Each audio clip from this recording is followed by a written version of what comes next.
¿Alguna pregunta, Miss? Es de ser inútiles, ¿eh? ¿Por qué apodo? ¿Apodo? Bien. Era conocido Antonio González, marido de Lola Flores y padre de Antonio, Rosario y Lolita. Sardinita. Algo así, joder, gamba. El pescadilla. Pues joder, sí. Sí, ahora. País cuya capital es París. Loreto. ¿Qué pollas pasa aquí? Dime. París, claro. ¿Qué dice usted? País cuya capital es París. Sí. ¿Qué? ¿Qué es París, la capital? ¡Sí, sí, sí! ¡Nos vamos a París! Alfredo Landa. ¿Cómo ha dicho usted? Alfredo Landa.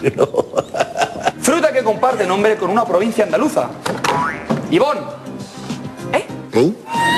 No lo sabía y la ha hecho por no, níspero. Hay que licuar, amiga. ¿Con qué parte del cuerpo llevas al ascensor? ¿Con el dedo, Isabel?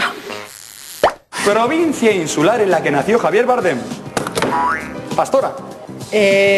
Provincia insular. Sí. Tengo que decir provincia. Castilla, La Mancha. Yo lo suelto, si cuela y si no me la pela. Prince, ¿qué dice hippie colgado? ¿En qué ciudad estadounidense se encuentra el famoso barrio del Bronx? Perdona. Nombre del primer oso panda que habitó en el Zoo de Madrid. Soraya. Copito.